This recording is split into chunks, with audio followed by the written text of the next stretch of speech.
በእናንተ ላይ ጾም እንደነገግነ ከቀደምቶቹ ላይ እንደደነገግነው ሁሉ ሚስጥሩ ምንድነው? አላህ ቋጠሮውን ፈታው ለዓለኩም ተተቁን በዚህ ወር ውስጥ ተቅዋን ታዳብሩ ዘንድ ይከጀላል። ለ11 ወር ስንቅ የምንወስድበት የስልጠና ማዕከል የማነጫ ማዕከል ረመዳን ስጋችንን ትተን ለሩሃችን ለነፍሳችን ትኩረት ምንሰጥበት ወር። ስጋ የሚፈልገው መመገብ፣ መጠጣት፣ መብላት ነው። እሱን ትቀማውና መንፈሱ ላይ ትኩረት እንዲሰጥ ታደርገዋል። አካል ሲደክም ልብ ትረጥባለች፣ መንፈስ ይጎለብታል። ለዛ ነው በርካታ ጦርነቶች በእስልምና ታሪክ ረመዳን ውስጥ ናቸው በድል ተጠናቀዋል። መንፈስ ከስጋ በላይ ድል በነሳበት ወር ማለት ነው። የሰው ልጅ ልቅናው ስጋው አይደለም። ስጋው የሩሑ መጓጓዣ ነች። ሩሑ ነች ተፈላጊዋ ነች። የኢማን ግንባታ ካለ ከስጋ በላይ እንገዝፋለን፣ ከንዋይ በላይ እንበራለን። ረመዳን እሱን ይሰራል። ስጋን አድክሞ መንፈስን የማጎልበት ፈጅተኒቡ ራቁት አላቸው። የመዲና ጎዳናዎች ይላሉ መጠጥ አውጥቶ በሚደፋው ሰው ጎርፍ። አንዳንዶቹ ይላሉ ከምር እየጠጡ ተሰብስበው እያወሩ ቁርአን እኮ እየወረደ ነው። ልክ ይህ አንቀጽ ወርዷል ሲባል አተውም እንደ ይላል አንቀጹ ሲያልቅ ዛሃይና ጌታችን ትተናል። ሙራከባ አላህ ያየኛል የሚለውን ስሜት ውስጣችን ማስረጽ። አላህ ያየኛል ሲል ያኔ ሰው አይበልጥ፣ ፎርጅድ ዕቃ አይሸጥም፣ ቀይሮ አያቀርብ፣ አይምልም። አላህ ያየዋል፣ አይበድልም። ረመዳን ይህን ኩትኮታ ሊሰጥ ነው የመጣው። መጋዘንህን አሽገህ ፎርጅድ ስትለውጥ ገዢዎቹ አላዩ፣ አላህ ያየ። ይህን ስሜት ሊያሰርጽ ነው። ከዛም ሰይድና ዑመር ያዙትና አንተ ልጅ ሆይ እቺ ንግግርህ ዱንያ ላይ ከባርነት ነፃ አውጥታለች፣ የውመል ቂያማ ከሳት ታወጣለች ብዬ ተስፋ አረጋለሁ። በምቾት ውስጥ የኖረ ሀብት ውስጥ የኖረ ሰው የተራበ ጨጓራ ያለ አይመስል፣ የታረዘ ገላ ያለ አይመስለው። እሱ ያለበሳቸው ልብሶቹ ገና ሳጥን ውስጥ አለ። ይሄ ደግሞ የመቼ ነው ብሎ የሚያገላብጠው ማለት ነው። ረመዳን የሚባል ወር አላህ ደነገገና ደሃውንም ሀብታሙንም እኩል ከሱብሒ እስከ መግሪብ ምግብ እንዳይበላ ከለከለ። ማፍጠር አይቻልም። ረመዳን ያስርብህና አላህ የተራበ አለየው ማለት ነው። በእርግጥ አንተ ሙሉ ቀን ተርበህ ውለህ ማታ በሚያምር ቴምር ነው የምታፈጥረው። ሳምቡሳውም ጠረጴዛውን ሞልቶታል፣ ሾርባው ፊት ለፊትህ ነው፣ ምግቡ በየአይነት ነው። ዓመቱን ሁሉ ረመዳን የሆነባቸው አለ። ልብ በል ነው መልእክት። እንድትተዛዘን ነው ስልጠናው ዓላማ እንጂ ለአላህ ስልጣን የምትጨምረው የለም። ዓላማው የራበው አለ፣ ዙረህየው የቸገረው አለ፣ የታረዘ አለ። አንተ ቤት ምግብ ተርፏል፣ አንተ ቤት ማዕዱ ሞልቷል፣ ጉርሻ ያጣል። ረመዳን የሚባል አላህ አዋቂው ጥበበኛው ጌታ ያጾምህና ረሃብን ቴስት ታረገዋል፣ ረሃብን ትቀምሰዋል። ወገብህን ይዘህ ስትጠማዘዝ ትንሽ ልተኛ ስትል እንዲህ ራበው ሰዋል። አላህም በእርግጥ እውነት ተናገረ። አያምን ማዕዱዳት የተቆጠረ ቀን ሰጥቻችኋለሁ፣ ተጠቀሙበት፣ ራሳችሁን እነጹበት፣ ምህረቴን አገኙበት ብሎን ነው። እነዚህ የሄዱ ቀናቶች የዱንያን አላቂነት ተጓዥነት አስተምሮን ያልፋል። የረመዳን አንዱ ዓላማ ኩን ፊ ዱንያ ከአነከ ገሪብ፣ ዱንያ ላይ ስትኖር ልክ እንደ እንግዳ አው ዓቢሩ ሰቢል ወይም እንደ ተጓዥ መንገደኛ ጉዞ ወደ ሆነ ዓለም ነው ማለት ነው። ተዘጋጅ ማለት ነው። አወለም ኑዓምርኩም ማ የተዘከሩ ፊህ መን ተዘከረ። አንድ ሰው የሚገሰጽበትን ዕድሜ አላደረስናቸው። ዱንያ አላፊና ጠፊ መሆኗን አውቀህ ወአሕስን ከማ አሕሰነ አላሁ ኢለይክ፣ ለሌላው ልታካፍል መልካምን ልትሰራ ይከጀላልና።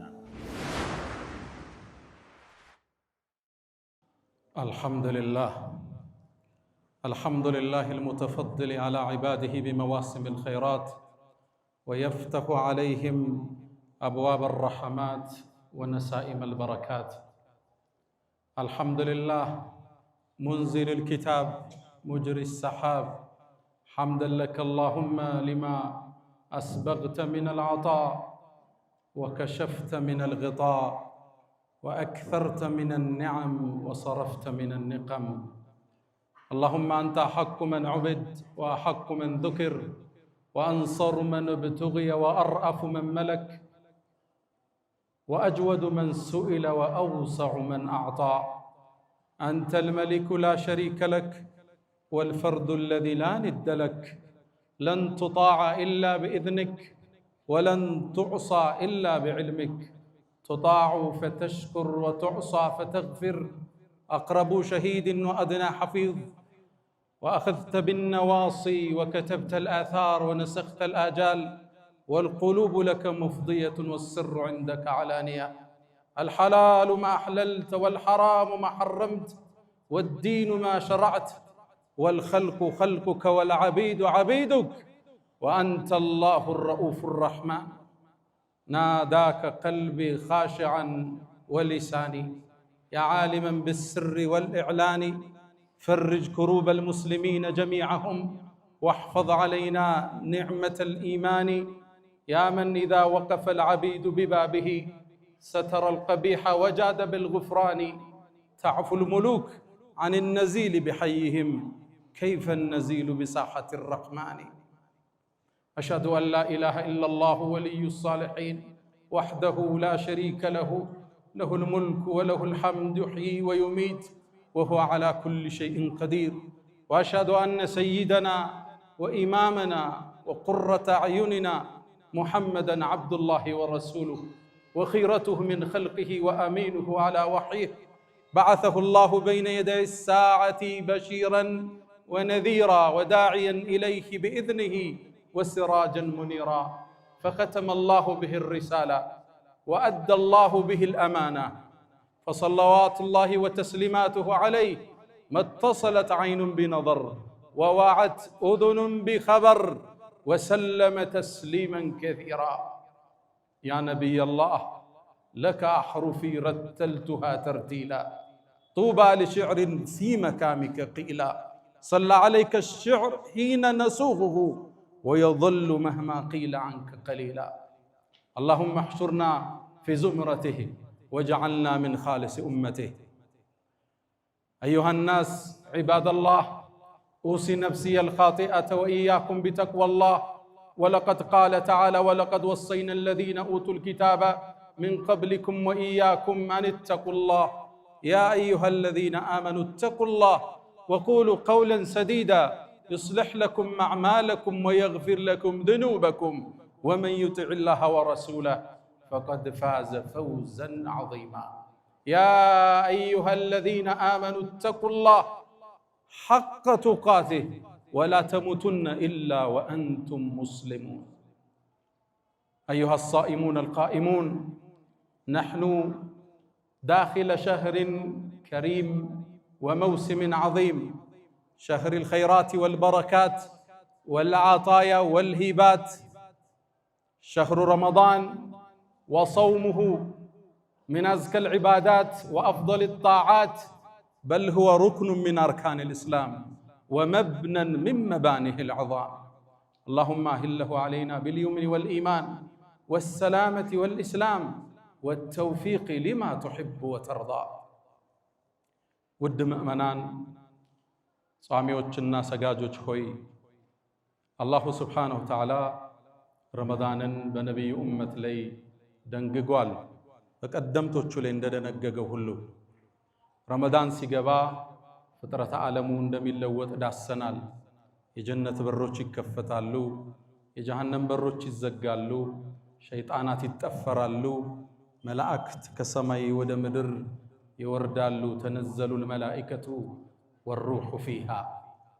መልታይ ዩኒቨርስ የምንለው ዓለም ግዙፍ የሆነ ለውጥ የሚያከስትበት ወር ረመዳን ይባላል። ወሩ ልዩ ነው፣ ደማቅ ነው። ከምድር በተሻለ መልኩ ሰማይ ላይ ግዙፍ ለውጦች የሚከሰቱበት ወር ረመዳን ይባላል። እሱ ወር ውስጥ አላህ ከቶናል፣ እንድንደርስ ያደረሰን የፈቀደ ጌታ የተመሰገነ ይሁን። አልሐምዱሊላህ ረቢል ዓለሚን። ነገር ግን ረመዳን አላህ ባሮቹ ላይ ደንግጎታል። ለምን ደነገገው? ሚስጥሩ ምንድን ነው? አላህ ከኛ ምን ይፈልጋል? ረመዳንስ እኛን ምን አስተምሮ አንጾ መሄድ ይፈልጋል? ጥያቄ ማንሳት የወግ ነው። አላህ ከባሮቹ የተብቃቃ ጌታ ነው። ወላሁ ገኒዩን ዐኒል ዓለሚን፣ ከፈጠረው ሁሉ የተብቃቃ ጌታ። የምንሰራው ስራ የሚጠቅመን እኛን፣ ምንተው የሚጎዳን እኛን ብቻ ነው።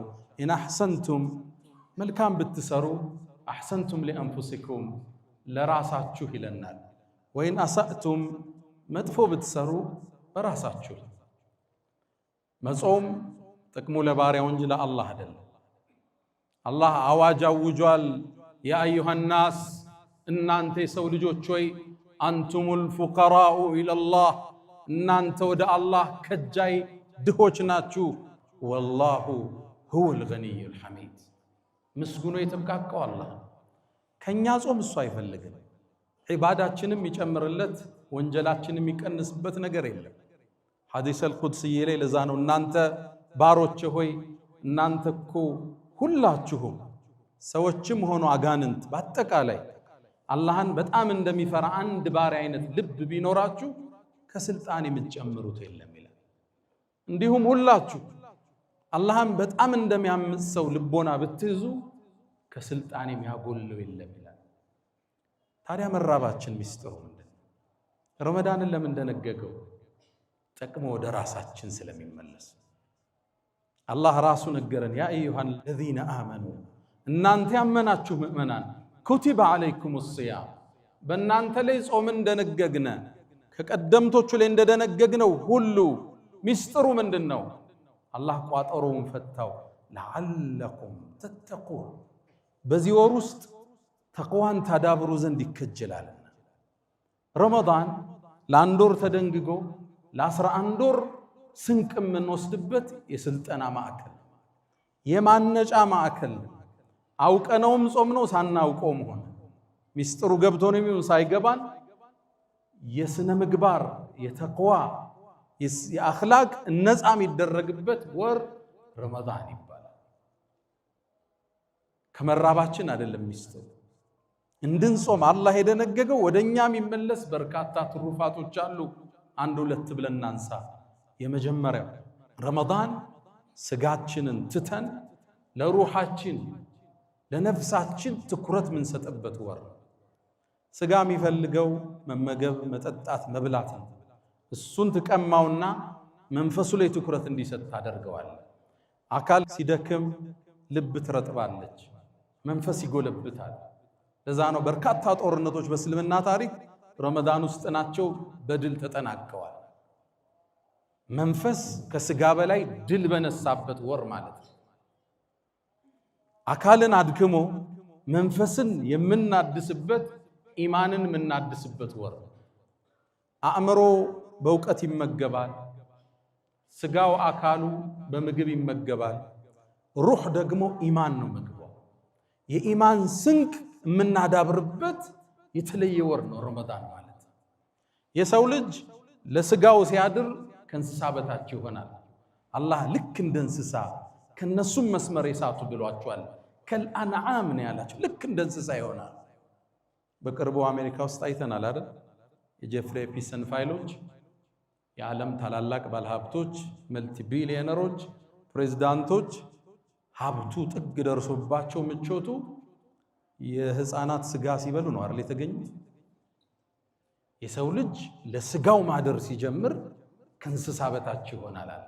እንስሳ የራሱን አካል አይበላም። ስጋን ረግጠን መንፈስን ስናጎለብት ወደ መላእክት አርከን እንሸጋግራለን። የሰው ልጅ ልቅናው ስጋው አይደለም። ስጋው የሩሑ መጓጓዣ ነች። ሩሑ ነች ተፈላጊዋ ነች። ለዛ ነው አላህ አደምን ፈጥሮት ለረጅም ጊዜ አቁሞት ነበር። ሒኑ ሚነ ደህር ለም የኩን ሸይአን መዝኩራ አደምን መላእክት እያዩት አቁሞት ነበር ከላይኛው ዓለም እንደፈጠረው። ግን እንዲሰገድለት ያዘዘ ሩህ ውስጡ ስትገባ ፈኢዛ ሰወይቱሁ ወነፈኽቱ ፊሂ ምን ሩሒ ፈቀዑ ለሁ ሳጅዲን ሰጋጆች ስትሆን ውደቁ አለች። የአደም ከፍታ አፈሩ ጭቃው አልነበረም፣ የተሸከማት ሩህ ነች። ቁም ነገሩ ሩሑን የማጽዳት ጉዞ ነው። ትግሉ ሁሉ ቁርአኑ፣ ጾሙ፣ ተሐጁዱ፣ ተራዊው ሩህን የማነጽ በኢማን የመገንባት ጉዞ። ኢማን ካልተገነባ ትእዛዛት ይከብዱናል። ኢማን ሲቀንስ ለንዋይ እንጋደላለን። በመጅሊስ ወንበር እንጣላለን፣ በመስጂድ ኮሚቴ እንጋጫለን፣ ንግድ ላይ እንካካዳለን፣ ትዳር ላይ እንገፋፋለን፣ ውርስ ላይ እንበዳደላለን። ኢማን ሲደክም ማለት ነው። የኢማን ግንባታ ካለ ከስጋ በላይ እንገዝፋለን፣ ከንዋይ በላይ እንበራለን። ረመዳን እሱን ሊሰራን ይመጣ ስጋን አድክሞ መንፈስን የማጎልበት ሰሃቦቹ ገና የኢማን ጅማሮ ላይ ነቢዩ ዓለይሂ ሰላቱ ወሰላም ዳዕዋውን እንደጀመሩ አንድ ጦርነት አደረጉ። ሙስሊሙ በድል ጦርነቱን አጠናቀቀ። ሲያጠናቅቅ ምርኮን ሰበሰቡ፣ በርካታ ምርኮ። ያኔ ሰሃቦቹ ኢኮኖሚካሊ ደካማ ነበሩ። ምርኮውን በመከፋፈል ላይ ግጭት ውስጥ ገቡ። ገና የመጀመሪያ የኢማን ተርቢያ ላይ ነበሩ። ኩትኮት አነጻ ላይ ተጋጩ። እንዲህ ነው የሚገባን፣ እንዲህ ነው የሚገባን። ሰሃባ ትውልድ አላህ ቁርአን አወረደና ሱረቱል አንፋል ይለዋል። የምርኮው ምዕራፍ ማለት ነው። ስለ ምርኮ አከፋፈል አይደለም አላህ ያወራው። መጀመሪያ ሰሃቦችን ወደ ኢማን መለሳቸው። የስአሉነከ ዐኒል አንፋል፣ ስለ ምርኮ መከፋፈል ይጠይቁሃል። ቁሊል አንፋሉ ሊላሂ ወረሱል፣ ለአላህና ለመልእክተኛው ነው በላቸው። ፈተቁላህ፣ አላህን ፍሩ እንጂ። ወአስሊሑ ዛተ በይኒኩም፣ መሃላችሁ ያለን ወንድምነት አስተካክሉ እንጂ አላቸው። ኢንኩንቱም ሙእሚኒን፣ ምእመናን ከሆናችሁ በአላህ በመጪው ቀን በመልእክተኛው ካመናችሁ መሃላችሁ ያለን ግንኙነት አስተካክሉ እንጂ። ከዛ አላህ ስለ ምርኮ አላወራም። 5 ገጽ ሱረቱል አንፋል ግለጹ አከታትሎ ሄደ። ስለ ተቅዋ፣ ስለ ኢማን፣ ስለ ዋለላቸው ውለታ ሲጠቅስ ቆይቶ 5ኛውን ገጽ ስትገልጹት ስለ ምርኮ ክፍፍል ያኔ ይጀምራል። ለአላህ እንደ 5ኛውን እያለ ክፍፍሉን አላህ ይመጣል። ዑለማዎቹ ምን ይላሉ? አላህ ቀድሞ ስለ ክፍፍሉ ቢናገር ተግባራዊ ላይ ሆን ይችል ነበር። ኢማን አልጠነከረም። ኢማንን አላህ ገነባና ትእዛዝ ሲያወርድ ትእዛዝን መቀበል የሚችል ጫንቃ ገንብተው ነበር፣ ትከሻ ዳብረው ነበር። ረመዳን ዓላማው ኢማንን ማጠንከር ነው። ስጋን አድክሞ ኢማንን ማጠንከር፣ ያኔ ትእዛዛትን መሸከም የሚችል ጉልበት ይኖራል። ኸምር ታውቃላችሁ፣ መጠጥ እኮ ባንዴ ያልተከለከለ በሂደት ነው የተከለከለው። የሰሃባን ኢማን አንጾ ነው መጨረሻ ላይ ኸምር ማለት ቁማር ማለት ርጅሱ ሚን አመል ሸይጣን ሲላቸው አውጥተው የደፉት። መጀመሪያ አልተቀበሉ። ያ ማህበረሰብ መጠጥ ሲጠጣን ያደገው የሰሃባው ትውልድ ኸምር አስካሪ መጠጥ ነው የሚጠጣው። እስልምናን ሲቀበሉ አላህ መጠጥን ተዋል አላቸው። ስለ መጠጥ ይጠይቁሃል፣ እንዲበላቸው ትእዛዝ ይወርዳል። አልከለከላቸው። ኢማናቸው ክልከላውን የሚቀበልበት ደረጃ ላይ አልደረሰም። ያን ከዛ ደግሞ አስከተለ አላህ ያ አዩሃ الذين آمنوا፣ እናንተ ምእመናን ሆይ እባካችሁን ወደ ሶላት ስትገቡ ጠጣችሁ አትስገዱ አላቸው። ይሰክራሉ፣ ሰክራችሁ እንዳትቀርቡ አላቸው። ላ ተቅረቡ الصلاة وأنتم سكارى አላቸው። እንዲህ አባብሎ ነው እኮ አላህ ያነጻቸው። ኢማናቸው ተገንብቶ ሲያልቅ ትእዛዝ አወረደ። إنما الخمر والميسر والأنصاب رجس من عمل الشيطان فاجتنبوه راقوت አላቸው። የመዲና ጎዳናዎች ይላሉ መጠጥ አውጥቶ በሚደፋው ሰው ጎርፍ ነው ነበር። አንዳንዶቹ ይላሉ ኸምር እየጠጡ ተሰብስበው ያወሩ ቁርአን እኮ እየወረደ ነው። ልክ ያንቀጽ ወርዷል ሲባል አተውም እንደ ይላል አንቀጹ ሲያልቅ እንተሃይና ጌታችን ትተናል ብለው አስቀምጡ። ኢማን ተገንብቶ ሲያልቅ ትእዛዝን መሸከም ይችላል። ለንዋይ አያድርም። ስልጣን አያጓጓው፣ የሰው ሀብት አያጓጓው፣ ብር ይዞ አይጠፋ፣ በድሎ አይሸሽም። ረመዳን የተደነገገበት የመጀመሪያው ዓላማ የኢማን ግንባታ መስጠት። ሁለተኛውን ንጥቀስ፣ ሙራቀባ፣ አላህ ያየኛል የሚለውን ስሜት ውስጣችን ማስረጽ። የሰው ልጅ በካሜራ ብዛት በደህንነትና በጸጥታ ኃይል ብዛት የምትቆጣጠሩ ፍጡር አይደል። ብዙ ካሜራዎች ብዙ ደህንነቶች አላት የምትባለው አሜሪካ እንኳን 2025 ላይ የዛሬ ዓመት ወንጀል የተሰራው ብቻ 9.3 ሚሊዮን ወንጀል ተፈጸመ። ያ ሁሉ ካሜራ፣ ያ ሁሉ ደህንነት፣ ያ ሁሉ ፖሊስ እያለ ከነዚህ ውስጥ አብዛኛውን ዘረፋና ቡቸራ። የሰው ልጅ ራሱ ውስጥ ካሜራ ካልገጠመ በምንም ልታቆሟቸው አላህ ያየኛል ሲል ያኔ ሰው አይበድም። ፎርጅድ ዕቃ አይሸጥም፣ ቀይሮ አያቀርብም፣ አይምልም። አላህ ያየዋል፣ አይበድልም። ረመዳን ይህን ኩትኮታ ሊሰጥ ነው የመጣው። እንዴት አትሉኝ? ለምሳሌ አንድ ሰው ሲጾም መጾሙን ራሱ ካልነገረህ በምን ታውቀዋል? ዘይሮ ከሄደ ጾሟል አፍጥሯል አታውቀው። ጾም አላህ ያየኛል ብለህ የምትሰራው ስራ ብቻ። አሊያም ረመዳን ቀን ቤቱ አሁን ምሳውን በልቶ ግጥም አድርጎ መጥቶ አፉን ጠራርጎ የዛሬ ፀሐይ ምን አበረታው ቢልህ በምን ታውቃለህ? መብቱ ነው አይደል? አላህ ያየኛል ስለሚል ነው ውዶ ያደረገ የተግመጠመጠበትን ውሃ ሳይውጥ የሚተፋው። አላህ ብቻ የሚያውቀው ይችን የጉሮሮን ኬላ አላህ ብቻ ነው የሚያያት። አላህ ያየኛል ስለሚል ነው የሚጾመው። ለዛ ነው አላህ ፈሰውሙ ሊ ጾም የኔ ነው ይላል። እኔም ፈርቶ ነው ባሪያ የሚጾም እንጂ ያቺ ቤት ውስጥ ምግብ የምታዘጋጀው ውዷ ባለቤት ምግብ ቀምሳ ትፍ የምትለው ማን ያየኛል ብላ ወደ ውስጥስ ብትስበው አትችልም እንዴ? ጉሮሮን ስታልፍ የሚያያት ጌታ እንዳለ ታውቃለህ። ጾም አላህ ያየኛል ካላልክ በስተቀር አንድን ሰውንም ማስገደድ አትችልም። አንድን ሰው አስገድደ መሳሪያ ይዘህ ሶላት ልታሰግደው ትችላለህ። ሩኩዕ በል ስጁድ በል እያለ ሐጅ ልታስደርገው ትችላለህ አስገድደ። ዘካ ልታስወጣው ከኪሱ ትችላለህ አስገድደ ግን ልታጾሟች። ጾም የምትከለክለው ምግቡን ነው፣ ቀማኸው ተስማምቷል። ዙሁር ደረሰ ልስገድ ይላል። ሶላት ትከለክለዋል አትከለክለው። ሊሰግድ ሲል ደግሞ ውዱ ይባላል አይደል? ውዱ ሲያረግ ደግሞ አፍ መጉመጥመጥ አለ አይደል? እየተጉመጠመጠ ወደ ውስጥ ቢልከው ማን ያየው? አላሁ ጀለ ፊሁ። አስገድደህ ማታሰራው ዒባዳ ካለ ጾም ብቻ። ይህን ስለሚያውቅ አላህ ፈሰውሙ ሊ ጾም የኔ ነው አለ። ሶላትም የሱ እኮ ዘካም ለአላህ ነው። ለጾም ግን የተለየ ቦታ ሰጠው። አላህ ያየኛል ብለህ የምትሰራው ስራ። ይህን ሳናቀው ውስጣችን ላይ አላህ ያየናል የሚለውን ስሜት አላህ ዚሮ መዳን ላይ ይክበዋል፣ ይሰራዋል፣ ይገነባዋል። አንድ ሰው ለውጥ እንዲያመጣ በስነ ለውጥ ሳይንስ ውስጥ አንድን ነገር 21 ጊዜ ማድረግ ነው። አላህ ግን 7-9 ቀን ጨምሮበት 30 ቀን 29 ቀን ይሄን ተርቢያ ይሰጣል፣ ጠንቃቃ እንድትሆን። ከዛ በኋላ ሱቅ ላይ ስትቀመጥ ገዢው ባያይ አላህ እንደሚያይ አቀን ምትሸጥ።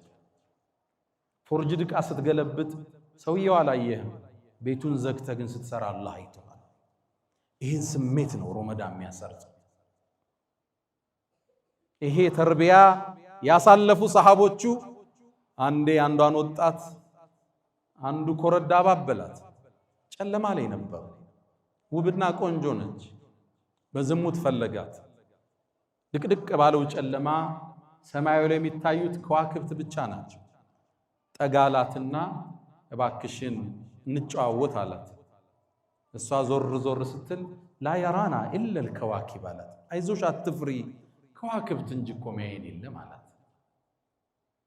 እሷ ግን ሙራቀባን የተረዳ ሰው መልስ ሰጠችው። ፈአይነ ሙከውኪቡሃ ከዋክብትን አሳምሮ የሰደራቸው አላህ አለችው። አይደለም ጨለማውን የሰራው አላህ ተደብቀ ሰራያ። መጋዝንህን አሽገህ ፎርጅት ስትለውጥ ገዢዎቹ አላዩም፣ አላህ ያየ። ይህን ስሜት ሊያሰርጽ ነው የመጣው። ሰይድና ዑመር ረዲየላሁ ተዓላ ዐንሁ አንዴ በረሃውን አቋርጠው ሲወጡ ከአንድ ሰሃባ ጋር አንድን እረኛ አገኙ፣ ፍየሎችም ይጠብቅ። ቀረቡት፣ ሰላም አሉት፣ ተዋወቁት። ልጅ እግር ነው። አንተ ሰው ሆይ እነዚህ ፍየሎች የማን ናቸው? ያሳዳሬ ነው አላቸው። ታዲያ አንዷን ፍየል ስጠንና እንውሰዳት አሉት። እንዴ አለቃዬ ቢቆጣኝስ አለ። ለአለቃህማ ተኩላ በላ በለው አሉት። አንተ ተጠቀም ብር እንስጥህ፣ ተኩላው በላ በላት አለ። ልጁ ምን አለ? ፈአይነ አላህ አለች። የአላህ እይታስ አይትሉ ነው አለ። ሰይድና ዑመር አልቃሻ ነበሩ ከጀግንነታቸው ጋር ኸጣን ያስወዳን ሚነል ቡካ ከለቅሶ ብዛት ሁለት መስመር ይታይባቸዋል ቢባሉ በፊታቸው ላይ እንባውም ይወርድበት ማለት ነው። ቁጭ አሉና ስቅስቅ ብለው አለቀሱ። አላህን አስታወሳቸው። ሁሉ ነገር ማይሰወረው አላህ። ከዛም ምን አሉት? ወደ አሳዳሪ ወሰዱት። ይሄ ባሪያህ ነው አሉት። አዎ ልግዛህ አሉት። ገዙት። ከዛም ነፃ ወጣህ አሉት። ይሄም ባሪያ የባርነት ነፃ መውጣት ያኔ ትልቅ ድል ነበር። ስትሸጥ ስትገዛ ኑረህ ነፃ መውጣት። ከዛም ሰይድና ዑመር ያዙትና አንተ ልጅ ሆይ እቺ ንግግርህ ዱንያ ላይ ከባርነት ነፃ አውጥታለች፣ የውመል ቂያማ ከሳት ታወጣለች ብዬ ተስፋ አረጋለሁ። ረመዳን ይመጣና አላህ ያየኛል የሚለውን ስሜት ውስጥ አስርጾት ያልፋል። ለዓለኩም ተተቁን አላህን ትጠነቀቁ ዘንድ ማለት እሱ ተቅዋን ታዳብራ። አላህ ያየኛል ሰውን ስታማ የፎርጁዱ ብዛቱ ብዙ ነው አይደል? አሁን መኪናም ውስጥ ተጀምሯል አይደል? ኪሎ ሜትር ቀይረ ስትሸጥለት እቃው እንደተሰበረ ያወቅ ስትሸጥለት እቃውን ስታቀያይረው ገዢው አላየህም፣ አርህማን ግን አይተው ከሱ የሚደበቅ የለም። ረመዳን ይሄን ኩትኮታ ነው የሚፈልገው። በ30 ቀን ውስጥ አላህ ያየኛል ብለህ ከጾምክ አላህ ያየኛል ብለህ ኑር ነው መልእክቱ። ሶስተኛውን እናንሳ። ውጭ ብዙ ሰው አለ፣ ፀሐይ ላይ ነው። ለተናጋሪ ይከብዳል መድረክ ላይ ሆኖ ሰውን ፀሐይ ላይ ማየት። ሶስተኛውን እናንሳ። ረመዳን አላህ ከደነገገበት ዓላማዎች ውስጥ ሶስተኛው የድሆችን ችግር እንድናቅ ማድረግ። በምቾት ውስጥ የኖረ ሀብት ውስጥ የኖረ ሰው የተራበ ጨጓራ ያለ አይመስለው፣ የታረዘ ገላ ያለ አይመስለው። እሱ ያለበሳቸው ልብሶቹ ገና ሳጥን ውስጥ አሉ። ይሄ ደግሞ የመቼ ነው ብሎ የሚያገላብጠው ማለት ነው። ረመዳን የሚባል ወር አላህ ደነገገና ደሃውንም ሀብታሙንም እኩል ከሱብሒ እስከ መግሪብ ምግብ እንዳይበላ ከለከለ። ማፍጠር አይቻልም። ረመዳን ዋጅብ ነው አላህ ያደረገው፣ የዲኑ አንዱ ምሰሶ ነው። ወሰውሙ ረመዳን እብኑ ሐዝም እንደሚሉት ከሽርክ በኋላ ረመዳንን አውቆ እንደሚያፈጥር ሰው ወንጀል አላቅም ይላል። ማፍጠር ክልክል ነው ለደሃም ለሀብታ። ያኔ ታዲያ ከዙሁር በኋላ ያነ ባለሀብት ረሃብ ሲጀምረው የተራቡ ሰዎች እንዳሉ መገንዘብ ይጀምራል። ይህን ድምፅ እርዳታ ከሚጠይቁት ልሳን አይደለም የሚሰማው፣ አንጀቱ ሲጮህ ጨጓራው ሲፋጭ ከዛ ነው ድምፁ የሚሰማው። ያስርብህና አላህ የተራበ አለየው ማለት ነው። በእርግጥ አንተ ሙሉ ቀን ተርበህ ውለህ ማታ በሚያምር ቴምር ነው የምታፈጥረው። ሳምቡሳውም ጠረጴዛውም ሞልቶታል። ሾርባው ፊት ለፊትህ ነው። ምግቡ በየአይነት ነው። ዓመቱን ሁሉ ረመዳን የሆነባቸው አለ።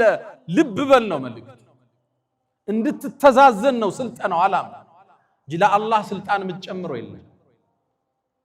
ዓላማው የራበው አለ፣ ዙረህየው የቸገረው አለ፣ የታረዘ አለ። አንተ ቤት ምግብ ተርፏል። አንተ ቤት ማዕዱ ሞልቷል። ጉርሻ ያጣል። አንዴ በልቶም ያድርሰዋል። ዙረፈት ልጋቸው ማለት ነው። ምቾት ውስጥ ያለ ሰው እንዲህ አይነት አስገዳጅ ጾም ኑሮ ረሃብን ካልቀመሰው ድህነትን አያውቀው። በቅርቡ አንድ ኢንተርቪው ስከታተል ከዓመታት በፊት አንድ ታዋቂ መልቲ ቢሊየነር አንድን ቃል ይላል። አፍሪካ ውስጥ ለአንድ ትልቅ ስራ ሄድኩ ይላል። ሆቴሉ ነው የሚያርፈው፣ በሊሞዚን ነው የሚንቀሳቀሰው። ሆቴሌ ላይ የሚያስተናግደኝ አንድ ጥቁር ወጣት አለ። በጣም ወደድኩት ይላል። ከዛም አንድ ቀን በድፍረት ተጠጋኝና ቲፕስ ሰጠው። ልጋብዝህ አለኝ። እኔም ምን ትጋብዘኛለህ? ጋብዘኝ ይሻልኩት፣ ግን ምጋብዝህ ቤቴ ነው አለኝ። አንተ ቤት ደስ ይበለው ብዬ ይሻል። በሊሞዚኑ ተንቀሳቀሰ። በጣም ወደ ሚያስፈራ መንደር ውስጥ ገባው ይላል። እንደምንም ቤቱ ደረስኳል። ቤቱን ከፍቶ ሲያስገባኝ በህይወቴ ለመጀመሪያ ጊዜ ድህነትን አየሁታል። ሰው እዚህ ቦታ ይኖራል። አልጋው፣ ወንበሩ፣ ብርድ ልብሱ፣ ድህነትን ራሱን አየሁታል። ምቾት ውስጥ ያለ ሰው የድሆቹ ችግር አይገባው። ረመዳን የሚባል አላህ አዋቂው ጥበበኛው ጌታ ያጾምህና ረሃብን ቴስት ታረጋዋል። ረሃብን ትቀምሰዋል። ወገበህን ይዘህ ስትጠማዘዝ ትንሽ ልተኛ ስትል እንዲህ ራበው ሰው አለ ማለት። ረመዳን ዓላማው ጥልቅ ነው። ለዓለኩም ተተቁን አላህን ትፈሩ ዘንድ ይከጀላልና ጠንቃቆች እንድትሆኑ ለድሆቹ እንድታዝኑ አካፍለህ እንድታድር ይዘኸው አትጓዝ። ከገንዘብህ ፐርሰንቴጅ እንዲኖር አይደለም ዘካን ልታስቀር። ከምታተርፈው ትርፍ 100 ሚሊዮን አተረፍ 10 የድሆች ነው እንድትል ነው አላ እንጂ ዘካዋ ስትደርስ 2.5 ለማውጣት ሂሳብ ስትሰራ እንድትውላል። የራበው አለ፣ አንተ ተመሽቷል፣ አንተ መኪና እየቀያየርክ ነው፣ ቤትህም ያምራል፣ አላህ ይባርክልህ። እሱ ስራ ስፋ ይመችህ፣ ግን ደግሞ ምስኪኖችንም አትርሳ። የረመዳን አንዱ ዓላማ እሱ። አላ ወፈዐሉ الخيرات واستغفروا ربكم فطوبى للمستغفرين. الحمد لله على إحسانه والشكر له على تفضله وامتنانه ولا إله إلا الله تعظيما لشانه وصلى الله وسلم وبارك على رسوله وإخوانه أما بعد. ውድ ምእመናን ምናልባት አራተኛውን አስተምሮ ጠቅሰን ፕሮግራማችንን እናሳጥረው። እንደምታውቁት ከቀናት በፊት ረመዳን መጣል። ረመዳንንም አላህ ወፍቆን ገባን። ረመዳን ሙባረክ ተባብለንም ሜሴጆች ተለዋወጥን። ዛሬ ረመዳን ስንተኛው ቀን ነው? 3ኛ ቀንን ይዘናል። ምሽቱ 4ኛ ነው። ምሽቱ 26 ወይም 25 ቀን ቀርቶታል። ቀናቶቹ እየተጓዙ አላህም በእርግጥ እውነት ተናገረ። አያም ማዕዱዳት የተቆጠረ ቀን ሰጥቻችኋለሁ፣ ተጠቀሙበት፣ ራሳችሁን እነጹበት፣ ምህረቴን አገኙበት ብሎን ነበር። እነዚህ የሄዱ ቀናቶች የዱንያን አላቂነት ተጓዥነት አስተምሮን ያልፋል። የረመዳን አንዱ ዓላማ እሱ። ዱንያ ለካ ጠፊ ነች። ረመዳን እንዲገብቶ እንዲካለቀ እድሜያችንም ለካ እንዲያልቃል ሚለውን አስተምህሮት እኛ ውስጥ መስረጽ አላህ ይፈልጋል። አላፊ ናት ለካ ዱንያ፣ ተጓዥ ነች ለካ ይቺ ዱንያ፣ አላቂ ነች ለካ። አንድ ቀን ከረመዳን ሲሄድ ከእድሜ አንድ ቀን አጉድሏል። የሰው ልጅ ሲፈጠር ልክ ሙሉ እንደሆነ ባትሪ ነው። ፐርሰንቴጁ ያለቀ ይመጣል። መጨረሻ ላይ ባትሪ ኦፍ ሲሆን ሞት መጣ ማለት። አላህ ኺታማችን ያሳምር። ቀናቶቹ እንዲህ ሲነግዱ ስታይ ዱንያ ለካ ተጓዥ ነች፣ አላቂ ነች፣ ጠፊ ነች ማለት ነው። ትርጉም አጭር ነች ማለት ነው። አወለም ኑዓሚርኩም ማ የተዘከሩ ፊህ መን ተዘከር። እንዲሁ ዱንያ ላይ አላቆየናችሁ? ሰዎች የሚገሰጹበት የእድሜ ክልል አልከተትናችሁም? ወጃአኩም ነዚር አስጠንቃቂ አልመጣላችሁም? አላፊ ነች። ይሄን ያወቁት ነቢዩና መሐመድ ሰለላሁ ዐለይሂ ወሰለም አብዱላህ ብን ዑመር ረዲየላሁ ተዓላ አንሁማን ቡኻሪ ላይ እንደተዘገበው ተከሻይን ያዙኝና አንተ እብን ዑመር አሉት፣ ኩን ፊ ዱንያ ከአነከ ገሪብ፣ ዱንያ ላይ ስትኖር ልክ እንደ እንግዳ አው ዓቢሩ ሰቢል፣ ወይም እንደ ተጓዥ መንገደኛ። ብዙ እርግጥ አታርጋት፣ ስራ ድከም። ዘካን ግዴታ ያደረገ ሃይማኖት ነው ያለ። ይህም መስጂድ የሰሩልን ወንድሞች እኮ ስለሰሩ አላህ ይቀበላቸው። ስራ ድከም። እስልምና የሐጅ ዲን ነው፣ የዘካ ዲን ነው። መስጂድ የምትሰራበት ነው፣ ድሃ የምትረዳበት ነው። ልፋ። በሚሊየንም እንዳትቆም፣ በቢሊየንም እንዳትቆም፣ በቢሊየን ዶላር እንጂ። ግን ደግሞ አኺራን አትርሳ። ዱንያ አላቂ እንደሆነች ሁሌ ይሰማ። ጥላት እንደምትሄድም አስተውል ሁሌ። የረመዳን ቀናቶች መናድ የዱንያ ቀናቶችም መናድ መስታወቶች ናቸው። ይሄን ነው ረመዳን መጥቶ የሚያስተምር። ወር ገብቶ ወር ከወጣ አንተም ገብተህ ከዱንያ ትወጣለህ። መልእክቱስ እያንዳንዱ ቀን ከእድሜህ እያጎደለ ይሄዳል። ሐሰኑል በስሪ አንተ የአደም ልጅ ሆይ አንተ እኮ የቀናት ጥርቅም ነህ፣ አንድ ቀን ሲሄድ ከድሜ ከአካልህ አንድ ፓርቱ እየጎደለ በተለይ ደግሞ ሰው 40 ዓመት 60 ዓመት ከደረሰ በኋላ ልብ ካላለ ምን ትርጉም አለ? ሰው 40 ዓመት ካለፋችሁ በኋላ ታቁታላችሁ እንቅልፉ እንደ ድሮ አይደለም። ምኝታችሁ ማይስማማችሁ ነገር አለ። ምግብን መምረጥ ትጀምራላችሁ። ጓጉቶ ከመብላት መምረጥና መተውን እያስቀደምክ ትመጣለህ። ጥርስህም ደግሞ ያረጅና ቀይረኝ ይላል፣ ትመላለሳለህ። በሽታ አልፎ አልፎ ይጎበኛል። የለቀከው ነው ማለት ነችን አለ። እቃዎች ኤክስፓየርድ እያደረጉ ነው። ጉዞ ወደ ሆነ ዓለም ነው ማለት ነው። ተዘጋጅ ማለት ነው። አወለም ኑዓምርኩም ማ የተዘከሩ ፊሂ መን ተዘከር። አንድ ሰው የሚገሰጽበትን እድሜ አላደረስናችሁ? ይሄ እድሜ ስንት ነው? 40 ዓመት ነው ያሉ ሙፈሲሮች አሉ፣ 60 ዓመት ነው ያሉ። ሰው ከ40 ከ50 በኋላ ልብ ካላለ ምን ዋጋ አለ? ይሰራል፣ ይደክማል፣ ግን ደግሞ አኺራውን አይረሳም። ረመዳን በፍጥነት መጠናቀቅ የእድሜህን የፍጥነት መጠናቀቅ ማሳያ መስታወት። ሙእሚን ሲኖር አኺራውን አይረሳም፣ ዱንያውንም አጥብቆ ይይዛል። የረመዳን አስተምሮት ሰፊና ጥልቅ ነው። ማህተሙና ማዕረጉ ግን ለዓለኩም ተተቁን አላህን ትፈሩ ዘንድ ይከጀላል።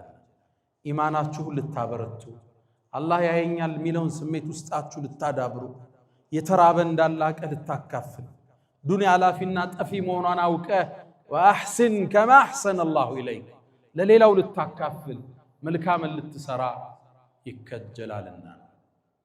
ያ መን ቱሒቡነ ነቢየ ሙሐመዳ ሰሉ ዐለይሂ ወሰሊሙ ጡለል መዳ ፈሰላቱኩም ወሰላሙኩም ኑረን ለኩም ቢአምሲኩም ወቢየውሚኩም ወለኩም ገዳ ኢነላሃ ወመላኢከተሁ ዩሰሉነ ዐለን ነቢይ ያ አዩሃ አለዚነ አመኑ ሰሉ ዐለይሂ ወሰሊሙ ተስሊማ اللهم صل على محمد وعلى آل محمد كما صليت على إبراهيم وعلى آل إبراهيم وبارك اللهم على محمد وعلى آل محمد كما باركت على إبراهيم وعلى آل إبراهيم في العالمين إنك حميد مجيد. اللهم أعز الإسلام والمسلمين وأذل الشرك والمشركين ودمر اللهم أعداءك أعداء الدين. اللهم تقبل منا صيامنا وقيامنا وتلاوتنا يا أرحم الراحمين.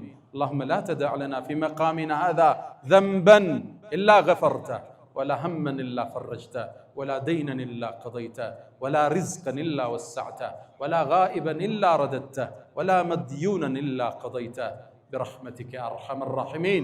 اللهم ربنا آتنا في الدنيا حسنة وفي الآخرة حسنة وقنا عذاب النار. وسلام على المرسلين والحمد لله رب العالمين. ألا فأقم الصلاة.